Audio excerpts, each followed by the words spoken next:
Bonjour à tous, donc on se retrouve pour une nouvelle vidéo sur la résolution d'un petit exercice avec l'aide des lignes d'influence. Donc on va regarder un petit peu comment utiliser les lignes d'influence d'une structure donnée pour un moment fléchissant donné pour pouvoir avoir la valeur de ce moment fléchissant en un point donné. Donc on va regarder déjà cette structure-là, qui est donc comme ça. Et donc au point E, on va y ajouter une force comme ça, verticale, qu'on appelle F. Et donc l'idée, ça va être d'évaluer, donc de regarder la ligne d'influence de cette structure soumise à cette force F pour un moment fléchissant en E, au point E. Donc on va dessiner dans un premier temps la ligne d'influence de ce moment fléchissant au point E, et puis on va regarder l'influence des différentes forces qui s'exercent sur la structure, et puis on va regarder un petit peu comment utiliser cette ligne d'influence pour répondre à plusieurs questions, et notamment à celle-ci, qu'est-ce qui se passerait si on rajoutait une autre force au bout ici. Donc on va déjà regarder la ligne d'influence qui est due au moment fléchissant en E. Donc pour commencer, on fait toujours la même chose, on regarde la cinématique de la structure globale. Donc on fait le décompte des degrés de blocage et des poutres. Donc on a deux poutres, la poutre numéro 1 et la poutre ici numéro 2, qui va de D à C, et donc la poutre 1 qui va ici de ce point-là jusqu'à D. On a 3P qui est égal à 3 fois 2 qui est égal à 6. Ensuite, on regarde le nombre de degrés de blocage des liaisons intérieures. Donc on a quoi comme liaison intérieure? On a juste la rotule en D. Cette rotule en D, elle induit 2 degrés de blocage pour les liaisons intérieures. Ensuite, les degrés de blocage des liaisons extérieures. On a une première liaison extérieure ici en A qui est une liaison rotule. Donc on a 2 degrés de blocage. Une liaison ici qui est un appui simple en B, et une liaison en appui simple en C, qui induisent chacune d'entre elles 1 degré de blocage extérieur. Et donc on a 4 degrés de blocage extérieur en tout. En faisant la formule 3P-I-E, on trouve 0. Donc ce 0 nous indique uniquement que c'est une structure qui est peut-être isostatique. Pour bien vérifier que cette structure est bien isostatique, il faut regarder ses mouvements, sa cinématique. Donc dans un premier temps, la poutre 1, on voit immédiatement grâce à cette liaison ici que son centre de rotation est situé au point A, le centre de rotation absolu de la poutre 1.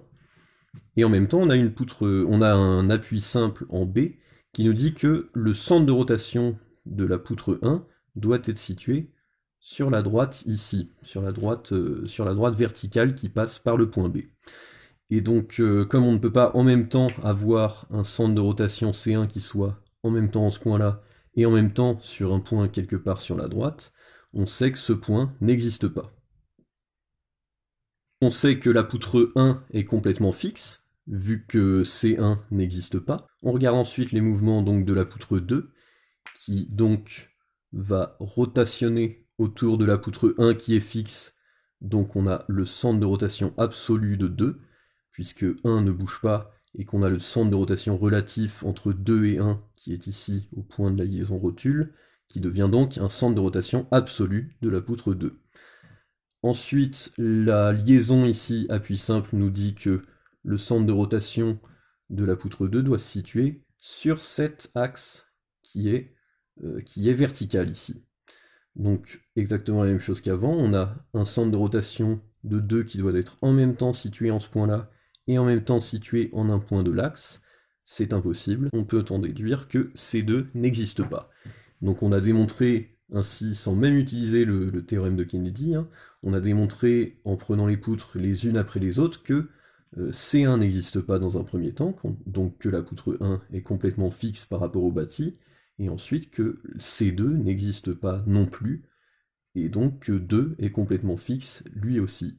Donc on a bien montré que tout était fixe, et donc la première hypothèse qu'on avait sur le fait que c'était peut-être isostatique se confirme, la structure est bien complètement isostatique. Donc après avoir démontré que cette structure est bien isostatique, on peut regarder les sollicitations de cette structure, et notamment le moment fléchissant, en n'importe quel point de la structure. Ici, on va juste regarder le moment fléchissant en E, au point E.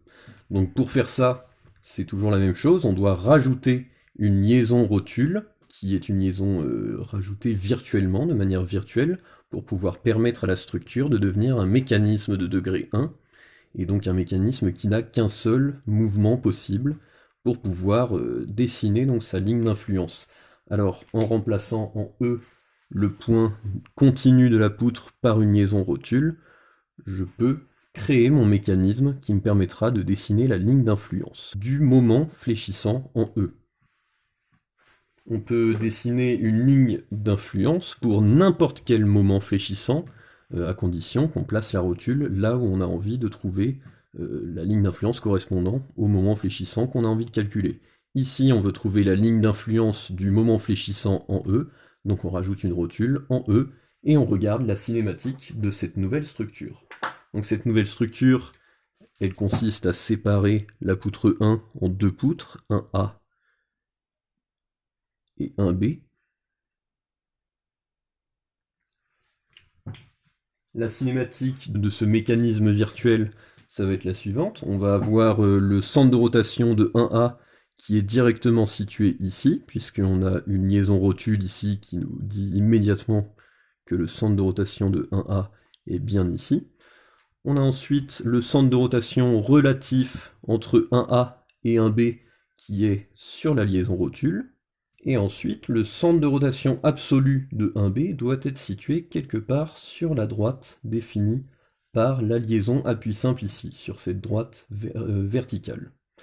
Donc, d'après le théorème de Kennedy, pour qu'il puisse y avoir un mouvement possible entre 1A et 1B, il faut donc que le centre de rotation C1A, le centre de rotation relatif C1A par rapport à 1B et le centre de rotation absolu C1B soient alignés sur une même droite.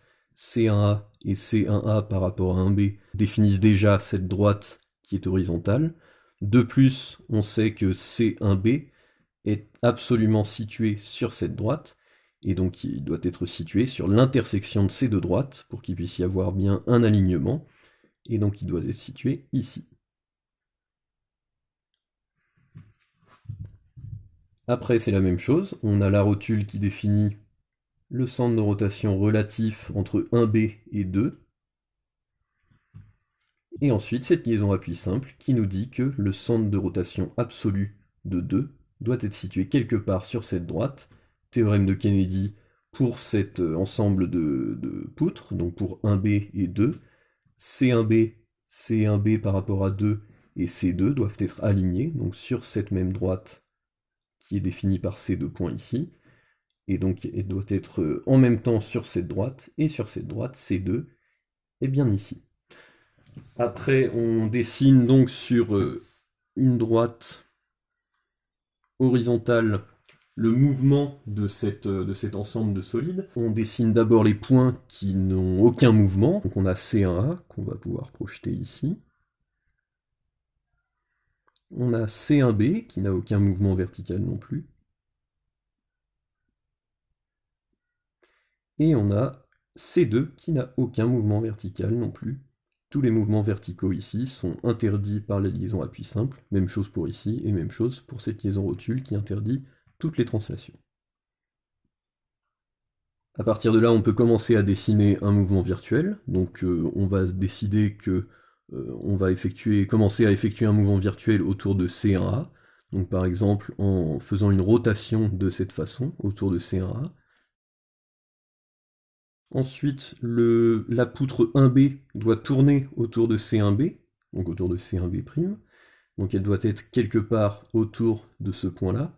Or, la rotule ici nous indique qu'il y a une continuité entre les poutres 1A et 1B, et donc la seule position possible, ce sera donc cette position-là, avec la continuité ici, comme ça.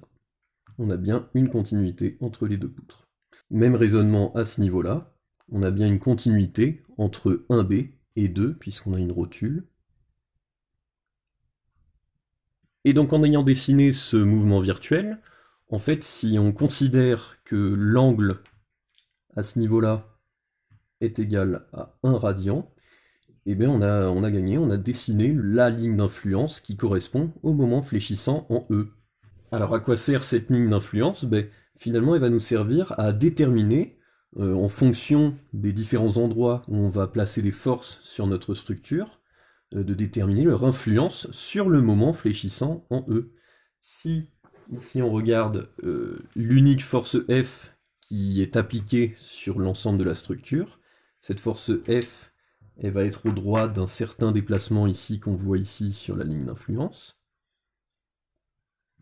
Et ce déplacement, du coup, va nous donner une indication sur la valeur du moment fléchissant en E. Alors la question qu'on peut se poser, c'est qu'est-ce qui se passerait pour le moment fléchissant en E si on rajoutait une force quelque part sur la structure. Si par exemple j'ajoute une force à ce niveau-là, qui est égale à F. Donc on n'a pas besoin de refaire tout notre raisonnement, il suffit juste de regarder la projection de cette force sur notre ligne d'influence. Donc ce qu'on peut écrire, c'est que le moment en E va être égal à F fois D1. Ils sont dirigés dans le même sens, donc on a un signe plus. Et là, la ligne d'influence nous dit que la force F qui arrive au droit du déplacement des deux ici, qui est dans le sens inverse de F, nous donne l'autre valeur, qui est moins F fois D2. Et donc comme on a D1 qui est égal à D2, puisque dans cette configuration-là, on a la même distance ici et la même distance là, et donc D2 est égal à D1, et donc on a directement le moment qui est égal à 0 pour cette configuration de force donnée, pour une force ici en E et pour une force ici en D. Alors de la même manière, on peut se demander, si on ajoute une force ici, mais qu'on en ajoute une autre de ce côté là-bas, qu'est-ce qui va se passer? Notre ligne d'influence va nous dire que on aura un moment fléchissant en E qui ne sera plus nul, mais qui sera négatif et qui sera égal à la valeur de ce déplacement fois la force, et qui sera négatif. Si on avait uniquement cette force et pas les deux autres, eh bien notre ligne d'influence nous aurait dit exactement la même chose qu'avant. On a une force ici qui implique un déplacement ici, et ici, on n'a juste rien du tout. On reprend la même structure, et cette fois on va se demander ce qui se passe si cette fois on dessine la ligne d'influence pour un moment qui serait situé par exemple en ce point-là, au milieu de cette barre ici qui dépasse. Pour déterminer la nouvelle ligne d'influence en un nouveau point de la structure, donc non plus au point E, mais en un point P ici, eh bien on fait comme d'habitude, on rajoute une rotule à l'endroit où on a envie de déterminer le moment fléchissant, et on regarde le mouvement virtuel de ce nouveau mécanisme virtuel. Alors là, ce qu'on voit assez rapidement finalement, c'est que tout cet ensemble ici situé à droite de P ne va pas du tout bouger. La seule chose qui va bouger, ça va être ce petit élément ici, dont on peut directement dessiner le mouvement virtuel. Et donc le seul mouvement possible, ce sera celui-là. Et donc pour être bien sûr d'avoir la ligne d'influence, eh bien il faut s'assurer que cet angle ici, il est bien égal à 1 radian. Donc on a la ligne d'influence, on peut regarder les différents cas de charge. On peut regarder par exemple si on applique une charge au point E, par exemple, on va regarder ça dans un premier temps. Qu'est-ce qui se passe si on applique une force F au point E? Eh bien, il suffit de regarder la ligne d'influence de ce moment fléchissant. Donc elle nous dit quoi? Elle nous dit que au droit de cette force F qu'on a rajoutée, il n'y a aucun déplacement pour la ligne d'influence. Donc cette force F ne va rien impliquer, ne va absolument pas influer la valeur du moment fléchissant en P. Et donc pour ce cas de charge, on peut dire directement que le moment en P va être égal à 0. Pareil pour ce cas de charge, par exemple, si on rajoute une autre force F à ce niveau-là, on n'a aucun déplacement à ce niveau-là de la ligne d'influence, et donc toujours pareil, le moment en P, dans ce cas de charge-là, sera également nul.